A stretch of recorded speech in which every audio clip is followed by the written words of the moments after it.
अस्सलाम वालेकुम। Sports floor के क्रिकेट स्पेशल के साथ मैं हूं दानिश अनीस। पाकिस्तान और जिम्बाब्वे के दरमियान पिंडी स्टेडियम में आज 3 मैचेस की सीरीज़ का तीसरा और आखिरी वनडे इंटरनेशनल खेला जाने वाला है। याद रहे पाकिस्तान को इस सीरीज़ में अब तक 2-0 की फैसलाकुन बरतरी हासिल है। तीसरा और आखिरी मैच आज पिंडी स्टेडियम में खेला जाएगा, जिसके लिए 15 रुकनी स्क्वाड में 3 तब्दीलियाँ की गई हैं। अब्दुल्ला शफीक, जफर गौहर और मोहम्मद हसनैन को 15 रुकनी स्क्वाड का हिस्सा बनाया गया। लेकिन यहाँ पर सबसे अहम तरीन सवाल यह है कि क्या ये 3 प्लेयर्स या जो दीगर प्लेयर्स जो अभी तक जिनको मौका नहीं मिला है पाकिस्तान की प्लेइंग 11 में शामिल होने का, क्या उनको आज प्लेइंग 11 में शामिल किया जाएगा। एक और ताज़ा खबर जो हम तक पहुंच रही है वो ये है कि फ़हीम अशरफ आज अपने होटल में ही हैं, क्योंकि वो फूड पॉइजनिंग का शिकार हो गए हैं। उनकी तबीयत बिगड़ गई थी आज सुबह, जिसकी वजह से अब वो ग्राउंड नहीं आएंगे और उनकी जगह एक और टीम में प्लेयर को शामिल किया जाएगा। तो यही शायद एक ऑप्शन था कि फ़हीम अशरफ टीम का हिस्सा ना बने, क्योंकि सिर्फ पहले दो मैचेस में फ़हीम अशरफ टीम का हिस्सा थे। उनकी परफॉर्मेंस काफ़ी हद तक बिलो एवरेज रही। हमारे एक्सपर्ट्स हमारे साथ मौजूद हैं। Senior sports journalist Abdul Majid Bhatti में ज्वाइन किया हुआ है। हमारे साथ टेस्ट क्रिकेटर सिकंदर बख्त भी हैं, सीनियर स्पोर्ट्स जर्नलिस्ट, और प्रोग्राम स्कोर के एंकर पर्सन सैयद याया हुसैनी भी हमारे साथ मौजूद होंगे, और सीनियर स्पोर्ट्स जर्नलिस्ट आली रशीद भी हमारे साथ होंगी। सवाल हम थ्रो कर रहे थे आपकी तरफ कि प्लेइंग 11 में आज ये प्लेयर शामिल होंगे ही नहीं होंगे, क्योंकि अगर इनको 15 की स्क्वाड में शामिल किया जाता है और खिलाया नहीं जाता तो वो भी एक ज़्यादती होगी। स्क्वाड से मुतालिक details senior sports journalist Abdul Majid Bhatti के पास है। भट्टी साहब, प्लेइंग 11 से मुतालिक कोई खबर आई है आप तक कि कौन खेल रहा है आज? जी दानिश, पाकिस्तान ने अपने उन 11 खिलाड़ियों को फाइनलाइज कर लिया है जो आज तीसरा वनडे इंटरनेशनल जिम्बाब्वे के खिलाफ खेलेंगे। दूसरे वनडे में पाकिस्तान की जिस टीम ने हिस्सा लिया था उसमें आबिद अली आज पाकिस्तान टीम का हिस्सा नहीं है। इमाद वसीम पाकिस्तान की तरफ से आज नहीं खेलेंगे। हारिस रऊफ को भी रेस्ट दिया गया है। फ़हीम अशरफ के बारे में जिस तरह आपसे थोड़ी देर पहले आप बता रहे थे कि फूड पॉइजनिंग हो गई है, तो फ़हीम अशरफ भी आज के मैच से आउट हो गए। तो पिछले 3 मैचों में पाकिस्तान ने, पिछले 2 मैचों में 3 पाकिस्तान ने डेब्यू करवाए थे। आज पाकिस्तान खुशदिल शाह को डेब्यू करवाने जा रहा है दानिश, और पाकिस्तान की जो 11 है जो अब से थोड़ी देर बाद अनाउंस होने वाली है वो मैं आपसे शेयर कर दूं। इमामुल हक और फखर जमान ये पाकिस्तान की इनिंग्स का आगाज करेंगे। कप्तान बाबर आजम नंबर 3 पर आएंगे। उसके बाद जो लाइनअप बताई जा रही है, हैदर अली पाकिस्तान टीम का हिस्सा है, Mohammad Rizwan wicket keeper batsman है, पिछले मैच में man of the match Iftikhar Ahmed वो पाकिस्तान टीम का हिस्सा है। हालांकि इफ्तिखार अहमद बैट्समैन है, लेकिन उन्होंने 5 विकेटें हासिल करके man of the match award हासिल किया। खुशदिल शाह, जिस तरह मैंने बताया कि वो डेब्यू करेंगे। पाकिस्तान की बॉलिंग लाइनअप खासी मजबूत है। वहाब रियाज आज पाकिस्तान टीम में वापस आए हैं। शाहीन शाह अफरीदी, इन्हें वर्कलोड इनका भी कम करने की कोशिशें की गई है। शाहीन शाह भी पाकिस्तान टीम का हिस्सा है। मोहम्मद हसनैन, ये हारिस रऊफ की जगह मोहम्मद हसनैन को आज मौका दिया जा रहा है। और मूसा खान, जिन्होंने पिछले मैच में डेब्यू किया था, 2 आउट किए थे।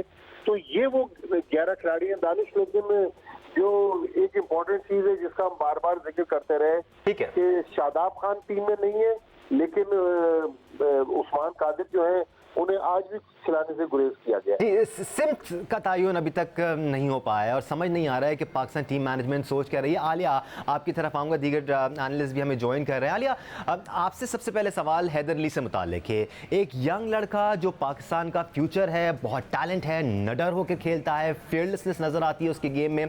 उसको हम पहले इंतज़ार कराते हैं डेब्यू कराने के लिए, लेकिन जब हम उसको खिलाते हैं तो हम उसको अपनी पोजीशन पर नहीं खिलाते। लेट्स नॉट फॉरगेट, एक ओपनर एक स्पेशलाइज्ड पोजीशन होती है, उसको उस जगह खिलाना बहुत ज़रूरी है ताकि उसको सही हैंडल किया जाए। आप समझती हैं कि चौथे नंबर पर उसको खिलाया जाना चाहिए? I understand the team player debate, लेकिन क्या चौथा नंबर ठीक है हैदर अली के लिए? नहीं, पहली बात तो ये है कि हैदर अली के लिए चौथा नंबर बिल्कुल ठीक नहीं है। वो ओपनर है या 1 डाउन खेलते हैं, मगर ऑब्वियसली बाबर आजम 1 डाउन पे सेटल है 3rd नंबर पे, तो उनको कैप्टन को तो नहीं हिलाया जाएगा। प्लस ये कि वो बहुत अच्छे प्लेयर हैं जिनके इर्द गिर्द पूरी टीम घूमती है। लेकिन दानिश, एक चीज हमें समझना जरूरी है कि जो रीबिल्डिंग प्रोसेस होता है ना, उसमें आप बिल्कुल कॉस्मेटिक डिसीजन लेने से वो कंप्लीट नहीं होता। एक विजन और स्ट्रेटेजी को आपको थोड़ा टाइम देना पड़ता है। तो एक जो हमारा बड़े पूल का फायदा हुआ है वो ये है कि मैनेजमेंट को एक रोटेशन पॉलिसी के जरिए टेस्ट करने का मतलब मौका मिल गया है। मैं आज वैसे बहुत ज्यादा ही तवक्को कर रही थी कि अब्दुल्ला शफीक जो कि मिडिल ऑर्डर में खेलते हैं उनको आज इफ्तिखार अहमद की जगह खिलाया जाता। देखिए इफ्तिखार तो प्रूव कर चुके हैं ना, उनको तो पता है कि वो अच्छे प्लेयर हैं, उन्होंने खेल लिया है। और आपको एक नए नौजवान को जिम्बाब्वे के खिलाफ अगर एक आखिरी मैच में देख लेते तो उससे टेम्परामेंट तो पता चल जाता। और मेरा ख्याल है कि थोड़ा सा आइडियली स्पीकिंग दानिश, मेरा तो दिल चाह रहा था कि हैदर अली और फखर ओपन करें ताकि हम देखें कि पावर प्ले, पहले पावर प्ले में कोई 70-80 रन बने तो मजा आए, कोई धुआंधार ओपनिंग हो। क्योंकि अभी तक हमने देखा है कि बहुत थोड़ा स्ट्राइक रेट कंट्रोल के साथ चल रहे थे। हालांकि दोनों ओपनर्स ने as a matter of fact बहुत अच्छी ओपनिंग स्टार्ट किया है, ये नहीं हम उनको क्रिटिसाइज नहीं कर सकते। थोड़ा सा स्लो थे लेकिन स्टार्ट अच्छा लिया है और वनडे में कुछ इसी स्ट्राइक रेट से खेला जाता है आलिया, ऐसा नहीं है कि बहुत तेज T20 की तरह खेला जाता है। इसीलिए कह रही हूँ कि 80, 90, 91 ये बुरा स्ट्राइक रेट नहीं है, मगर चूंकि हम ट्राई कर रहे हैं और चूंकि हमारे सामने एक कमजोर टीम है, कदरे कमजोर टीम है, तो उस हवाले से मैं कह रही हूँ कि हमें ये चांस लेने का मजा आता है। एनीवे ये बिल्कुल ठीक है। फखर को चूंकि ओडीआई में उनका जो इस वक्त फॉर्म है वो भी चेक हो जाएगी। और खुशदिल शाह अगर अल्लाह करे कि वो खेल लें, जिनकी हमें बहुत सख्त ख्वाहिश है कि एक फिनिशर के तौर पे हम उनको इस दफा ट्राई कर लें, तो अगर वो आज खेल लेते हैं तो ये एक अच्छा मैच होना चाहिए। और पाकिस्तान की जो स्ट्रेटेजी या एसेंस है टीम का वो कितना तब्दील नजर आता है इस मैच में सीरीज जीतने के बाद, वो देखना मेरे लिए बड़ा important. At the same time कौन सा प्लेयर किस नंबर पे खेलता है उससे हमें क्या काम लेना है। अगर हम स्पिनर को शामिल कर रहे हैं टीम में तो क्या वो एज अ स्पिनर टीम में शामिल है या वो उस वजह से टीम के साथ चल रहा है क्योंकि उसकी एवरेज 42-43 है, बैटिंग एवरेज की बात कर रहा हूँ। इट्स वेरी इंपॉर्टेंट कि हम स्पिनर से एक स्पिनर वाला काम लें कि वो मिडिल ऑर्डर में विकेटें निकाल के दे। या आपकी तरफ आता हूं, जफर गौहर को 15 के स्क्वाड में शामिल किया गया, काफ़ी अरसे से वो टीम में आते हैं, उनको सही तरह खिलाया नहीं जाता, उनको सही तरह यूटिलाइज नहीं किया जाता, विच इज़ वाई हम इमाद वसीम को खिलाने में मजबूर हो जाते हैं। पिछले मैच में तो इफ्तिखार ने 5 विकेटें ले ली, तो अब मैनेजमेंट के पास ये भी कहने को मिल गया कि हमारे पास एक और बॉलर भी है। We need a proper spinner. या साथ साथ अगर हम टीम कॉम्बिनेशन को देखें तो टीम कॉम्बिनेशन में जो खेलता आया है 2 मैचेस में उसमें कमी नजर आ रही है। हार्ड हिटिंग बैट्समैन की कमी नजर आ रही है, प्रॉपर स्पिनर की कमी नजर आ रही है, मिडिल ऑर्डर में बॉलिंग कराने वाली कमी नजर आ रही है। तो लूप होल्स नजर आ रहे हैं इस टीम में। या कई लूप होल्स हैं दानिश, और ठीक है 2-0 की बर्तरी आपके पास है इस सीरीज़ में, और तीसरा और आखिरी मैच अब से थोड़ी देर बाद पिंडी स्टेडियम रावलपिंडी में शुरू होने जा रहा है। लेकिन कामयाबी के बावजूद आपकी टीम बैटिंग, बॉलिंग हर जगह स्ट्रगल करती हुई दिखाई दे रही है। इवन कि फील्डिंग में भी, कप्तानी में भी बहुत ज़्यादा सवालात मौजूद हैं, अभी सीखने के मरहले से गुजर रहे हैं बाबर आजम। दूसरी तरफ टीम मैनेजमेंट की मनसूबाबंदी हो, टीम मैनेजमेंट की सोच हो, हमें कुछ दिखाई दे नहीं रहा कि ये सिमत है क्या। क्योंकि अगर आप इस टीम को देखें कि यहाँ पर नंबर 5 पर इफ्तिखार बैटिंग कर रहे हैं, नंबर 6 पर बैटिंग करने के लिए फ़हीम अशरफ आ रहे हैं, नंबर 4 पर आप जो है वो बल्लेबाजी के लिए हारिस सुहेल को बुला रहे थे, फिर रिजवान को आप खिला रहे हैं। सबसे बड़ा सवाल यह है कि अभी पाकिस्तान सुपर लीग के एलिमिनेटर प्ले ऑफ आखिरी मरहले के मुकाबले होंगे। कराची किंग्स क्या रिजवान को मैदान में उतारेगी? आई डोंट थिंक सो कि वो इस अहम मुकाबले में रिजवान को मैदान में उतारने का जो है वो सोचेंगे भी। तो अब मसला यहाँ पर यह है कि आज बेहतरीन मौका था कि आप रिजवान की जगह पर रोहिल नज़ीर को ट्राई कर लेते, बिल्कुल, लेकिन यहाँ पर आपने ये सोचा नहीं। क्योंकि बात यही है ना कि कुछ पसंदीदा लोग होते हैं और एक माहौल चल रहा होता है, और उस माहौल में इस वक्त रचे बसे हैं रिजवान, तो रिजवान के बगैर टीम बनाने का कोई सोच भी नहीं सकता, और इसलिए रिजवान को जो है कंटिन्यू किया गया है। दूसरी तरफ अगर हम बात करते हैं आपकी बॉलिंग लाइनअप की, ठीक है आपने जो है रोटेशन पॉलिसी को मद्देनजर रखते हुए वहाब रियाज को जो है वो दूसरे वनडे इंटरनेशनल मैच में बाहर बिठाया, लेकिन अब आप हसनैन को मौका दे रहे हैं। वाई आप शाहीन शाह अफरीदी को मुसलसल क्यों खिला रहे हैं? क्योंकि आपको अपनी बॉलिंग पर एतबार नहीं है, एतमाद नहीं है। आपको लगता है कि एक ऐसा बॉलर होना चाहिए जो मुश्किल पड़े तो फिर आपको कंधों पर उठा ले। तो ये मसाइल हैं इस टीम के, और इससे आप बिल्कुल अपने आप को अलग नहीं कर सकते। जहाँ तक आप इमाद वसीम की बात कर रहे हैं, मैं कल भी ये बात कर चुका था कि इमाद वसीम का जो है वो काउंटडाउन शुरू हो चुका है, क्योंकि बाबर आजम उनसे नया बॉल डलवा नहीं रहे हैं। और इमाद वसीम को अगर आप देखें, जब सरफराज कप्तान थे, वो T20 हो चाहे वनडे मैच हो, वो नया बॉल डालते थे, लेकिन यहाँ पर उनसे नया बॉल डलवाया नहीं जा रहा। अनफॉर्चुनेटली आया वो नया बॉल कराएं या पुराने बॉल से कराएं, वो विकेट नहीं ले पाते। इससे पहले तो पिछले अगर आप 2-3 साल में देखें तो कई मैचेस में, एटलीस्ट वनडेज में आपको एग्जांपल नजर आएंगे कि 10 में से सिर्फ 2, 3 या 4 ओवर्स ही कराने में कामयाब हुए या करवाए गए इमाद वसीम से, which is very very unfortunate. Because Imad Wasim तो फ़हीम अशरफ भी नहीं ले पा रहे हैं, लेकिन फ़हीम अशरफ को कोई डिस्कस नहीं कर रहा। हम कर रहे हैं, सिर्फ 4 विकेटें उन्होंने हासिल, 3 विकेटें उन्होंने हासिल हासिल किए आखिरी बिल्कुल 11 सर, आपको याद होगा हम वो तो किस बुनियाद पर इस काफी टीम के साथ क्रिटिकली खेल रहे हैं। एनालाइज कर रहे थे फ़हीम अशरफ को कि उनको टीम में भी क्यों शामिल किया गया है, कमबैक क्यों कराया गया है, क्यों आमिर यामीन को इग्नोर किया गया, क्यों अमाद भट्ट को इग्नोर किया गया। एतमाद नहीं है ना दानिश, एतमाद नहीं है, एतबार नहीं है। और अभी आप इफ्तिखार की बात कर रहे हैं, मैं तो हैरान था, आपके कप्तान बाबर आजम हो या वक्कार यूनुस बॉलिंग कोच हो, वो जमीन आसमान के कलाबे मिला रहे थे, उनको शोएब मलिक से मिला रहे थे, उनको हफीज से मिला रहे थे, उनको आमिर सोहेल से मिला रहे थे। मैं बहुत सरप्राइज हुआ क्योंकि कभी 4 विकेटें हासिल नहीं की लिस्ट ए मैचों में, फर्स्ट क्लास मैचों में, बॉलिंग नहीं और वो करवाई एक जाती थी बैटिंग उनसे। ऑलराउंडर हैं और उनको इससे पहले जो है बॉल देते हुए कप्तान डरते थे कि यार कहीं छक्का ना लग जाए, कहीं चौका ना लग जाए, कहीं ये ज्यादा रन ना दे दें। एक मैच में 5 विकेट की परफॉर्मेंस पर जो है उनको आप मिला रहे हैं हफीज से, उनको आप मिला रहे हैं शोएब मलिक से।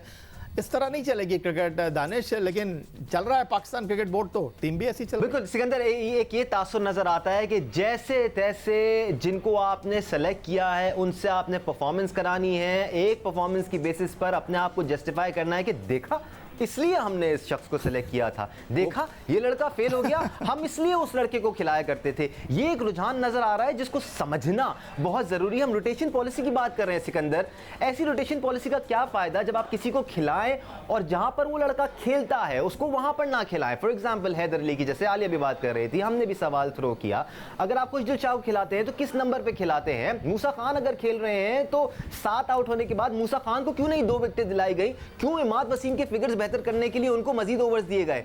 ये बहुत इंपॉर्टेंट क्रूशियल चीजें हैं सिकंदर। यार देखो, मैं पहले भी कह चुका हूँ कि आप ऑस्ट्रेलिया का सिस्टम ले आएँ, न्यूजीलैंड का सिस्टम ले आएँ, क्रिकेट हाथों में तो है उन्हीं के है जिनको हम अपने देसी लोग कहते हैं।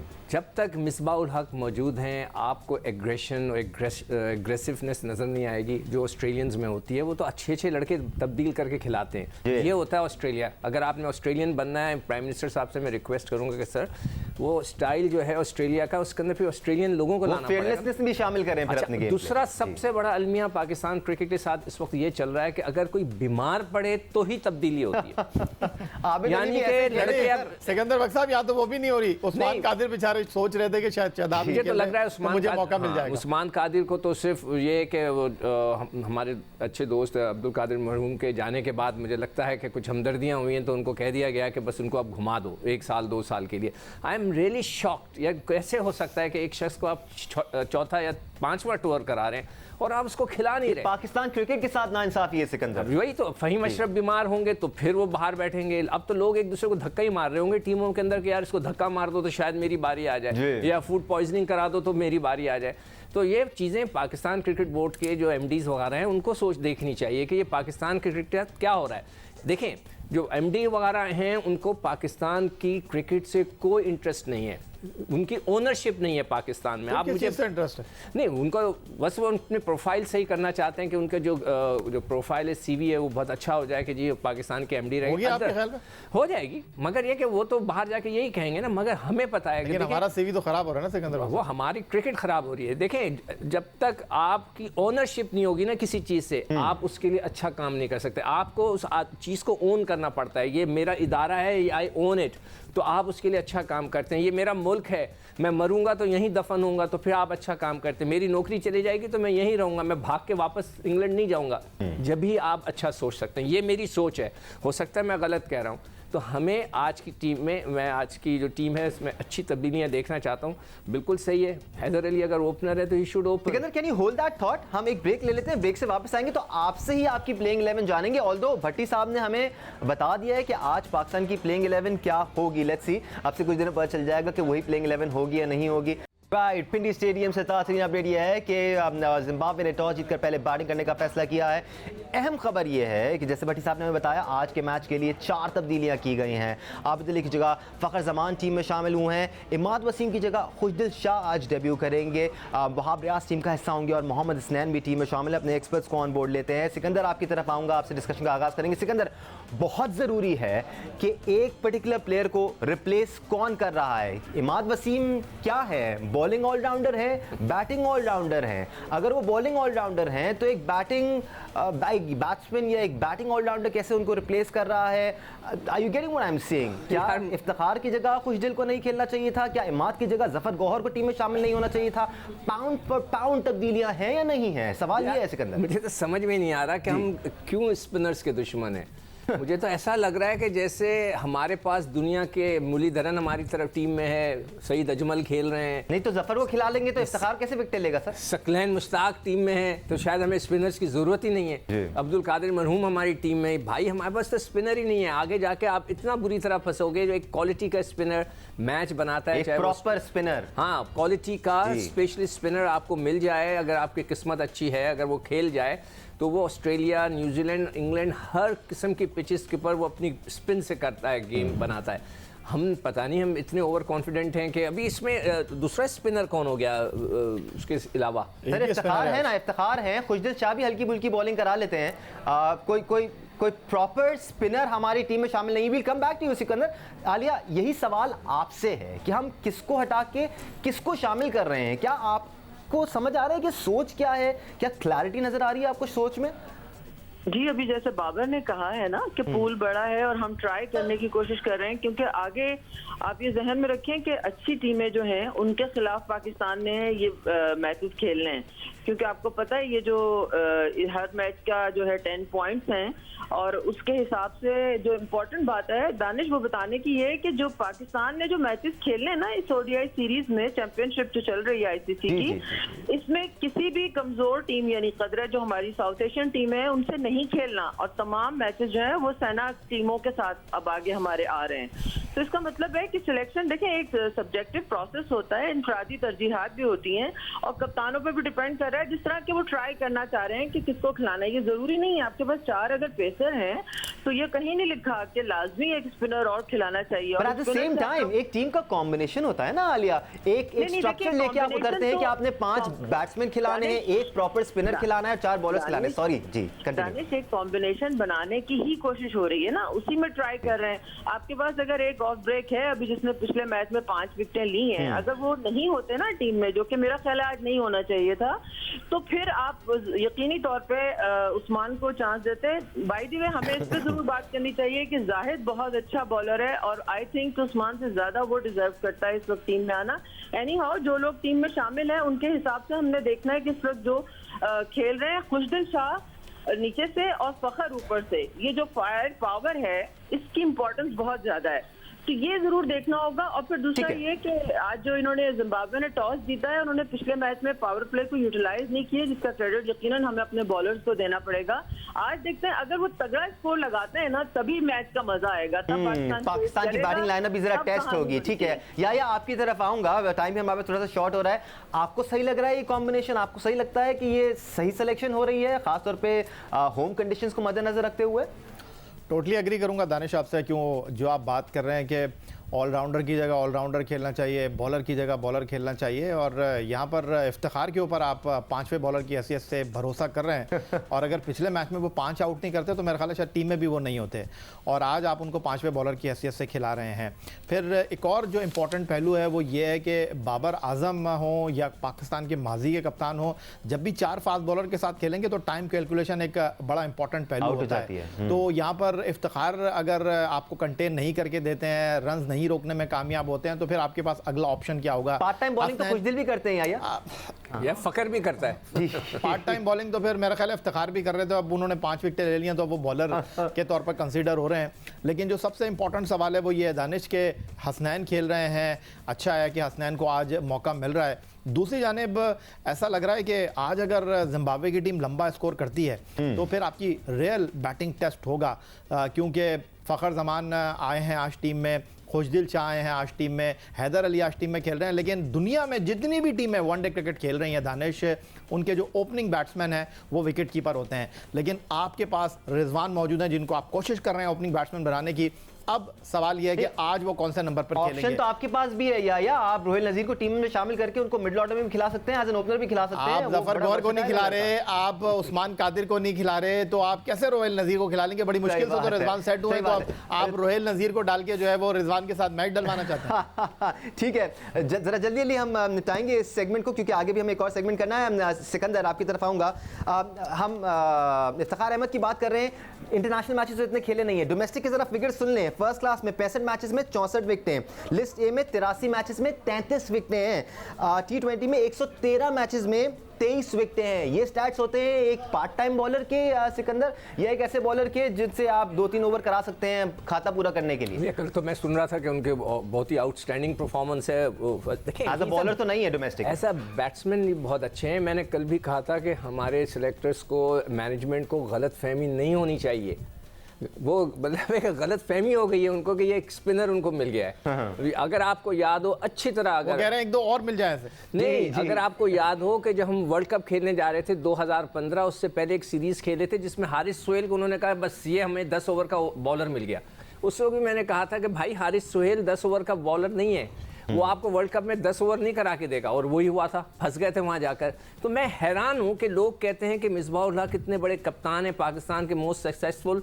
मैं हैरान हूं कि अल्लाह ने उनको इतनी इज्जत इस चीज़ों पे दे दी कि भाई उनकी सोच ऐसी है। सर जिम्बाब्वे के दरमियान तीसरा और आखिरी वनडे इंटरनेशनल अब से कुछ देर बाद पिंडी स्टेडियम में खेला जाने वाला, टू बी एग्जैक्ट 7 मिनट बाद ये मैच शुरू हो जाएगा। भट्टी साहब, आपसे हम ब्रेक पर जाने से पहले बात नहीं कर पाए थे, कॉम्बिनेशन से मुतालिक हम बात कर रहे थे। जिम्बाब्वे के खिलाफ तो शायद ये कॉम्बिनेशन चल जाए, लेकिन बेहतर टीमों के खिलाफ ये कॉम्बिनेशन आपको लगता है एक्सपोज होगा, क्योंकि अभी भी इसमें लूप होल्स हैं जिससे हम पहले बात कर रहे थे? जी हाँ दानिश, जब बड़ी टीमें आएंगी तो यकीनी तौर पर पाकिस्तान को मुश्किल पेश आएगी। देखिए, पाकिस्तान का अगर आप पास देखें तो एक वक्त में जब इमरान खान कप्तान थे, हमने देखा अब्दुल कादिर के साथ मुश्ताक अहमद भी मैचेस खेलते रहे। अब हम उस्मान कादिर को टीम के साथ लेके चल रहे हैं। फिर अगर हम कुछ कहते हैं तो कहते हैं कि ये हमें क्रिटिसाइज करते हैं। देखिए, बाबर आजम और उस्मान कादिर की दोस्ती किसी से ढकी छुपी तो नहीं है, तो ये नहीं कि उस्मान कादिर टैलेंटेड नहीं है। अगर उस्मान कादिर टैलेंटेड है तो उस्मान कादिर को खिलाया क्यों नहीं जा रहा? फिर हम मुसलसल जो है वो शाहीन शाह अफरीदी को टीम में मौका दे रहे हैं। देखिए, तीनों फॉर्मेट में शाहीन शाह खेलते हैं, ऐसे ना हो कि वर्कलोड उनका हम मैनेज नहीं कर पा रहे, वो कहीं कोलैप्स कर जाए, लंबे अनफिट हो जाए तो हमें मुश्किलात पेश आ जाए, तो टीम मैनेजमेंट आगे की तो प्लानिंग कर नहीं रही। भट्टी साहब, अगर हम मौजूदा सिनेरियो को देखें, Pakistan has nothing to lose sir. Series हम जीत चुके हैं, तीसरा और आखिरी मैच एक कमजोर टीम के खिलाफ हम खेल रहे हैं। कोई बहुत तगड़ी टीम नहीं है जिम्बाब्वे की, ना बॉलिंग इतनी तगड़ी है ना बैटिंग इतनी तगड़ी है। क्या वजह है कि आपको लगता है अब्दुल्ला शफीक पर अभी भी भरोसा नहीं किया गया? एक पोटेंशियल वाला प्लेयर है, क्यों नहीं उसको डेवलप कर सकते हम इस पॉइंट पर? लेकिन जो सिक्कू भाई और याया बात कर रहे थे, कुछ हमने कल भी बात की, कुछ आज भी बात की, कि मिसबाह-उल हक का जो माइंडसेट है ना, माइंडसेट को आप चेंज नहीं कर पा रहे। मिसबाह-उल हक जिस तरह कप्तानी करते थे जब वो पाकिस्तान के कप्तान थे, अब वो हेड कोच बने, उनका जो सोच का अंदाज है वो तब्दील नहीं हो रहा। यहाँ पर हमने कोच तो तब्दील कर दिया, लेकिन सोच तब्दील करने की जरूरत है। तो पाकिस्तान क्रिकेट को अगर हमने ऊपर लेके जाना है तो थोड़े सख्त फैसले करने होंगे। With all due respect, unfortunately हम लोग सख्त फैसले कर नहीं पा रहे। हम एक वो स्क्रिप्टेड कप्तानी कर रहे हैं। 4 डेब्यू हमने जरूर इस सीरीज में करवाए, लेकिन मजीद लड़कों को मौका दिया जा सकता था। मुझे याद है 2007 में जिम्बाब्वे और बांग्लादेश की टीमें आगे पीछे पाकिस्तान आई थी, हमने कुछ 9-10 प्लेयरों को डेब्यू करवा दिया था। तो यही वो सीरीज थी जहां तजर्बे कर सकते थे, क्योंकि अब आगे जितनी बड़ी सीरीज आ रही है उसमें अब हमारे पास तजर्बात की गुंजाइश नहीं है।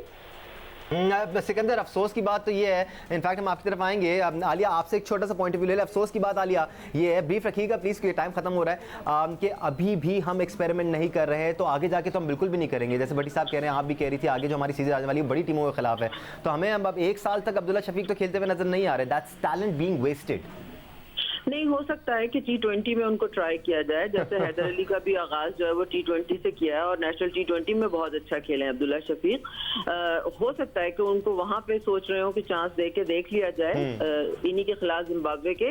लेकिन एक्चुअली जो उनका खेलने का स्टाइल है, उनके जो स्टैट्स हैं, वो बेसिकली लगते हैं लंबी क्रिकेट खेलने वाले। ODI बेहतरीन फॉर्मेट था उनके लिए, but he is very similar, he is very similar. At least जो माइंडसेट नजर आता है वो हारिस सोहेल वाला ही नजर आता है। हारिस सोहेल को मिडिल ऑर्डर में इस्तेमाल करते हैं। अनफॉर्चुनेटली आलिया टाइम खत्म हो रहा है, बट सिकंदर, यहाँ पर सोच का फर्क है मेरे ख्याल से, और हिम्मत का फर्क है। अगर थोड़ी सी और हिम्मत दिखाई जाए तो बेहतर कॉम्बिनेशन नजर आ सकता है। सिकंदर, बिल्कुल, मेरे ख्याल से जो मैं अगर तब्दीली करता तो इमाम को हमने देख लिया, ही इज प्लेइंग वेल, ठीक है, हैदर को ओपन करा देते फखर के साथ, उसके बाद आप रिजवान की जगह उसको खिला देते और शाहीन की जगह आप एक स्पिनर डाल देते, तो आपका बहुत अच्छा कॉम्बिनेशन बन जाता है। ठीक है, यही एग्री करते हैं आप सिकंदर की बात से? जी बिल्कुल। ठीक है याया, बहुत शुक्रिया आपका। याया खुद भी प्रोग्राम कर रहे थे, उनको बहुत ज़्यादा अंदाज़ा है कि जब क्लोजिंग का टाइम आ जाता है तो भाई क्लोजिंग करनी होती है। तो हमारा टाइम पूरा हो गया स्पोर्ट्स फ्लोर से आज के लिए इतना ही। लेट्स होप पाकिस्तान की तीसरी और आखिरी वनडे इंटरनेशनल में भी परफॉर्मेंस अच्छी रहे, हम ये मैच जीते। वी अंडरस्टैंड, हम बहुत क्रिटिकली एनालाइज करते हैं, लेकिन एट द सेम टाइम हम चाहते हैं पाकिस्तान जीते और नए लड़के, अच्छे लड़के हमारी टीम को मिलें ताकि फ्यूचर में हम बेहतर परफॉर्मेंसेज दे सकें। स्पोर्ट्स फ्लोर से अल्लाह हाफिज़।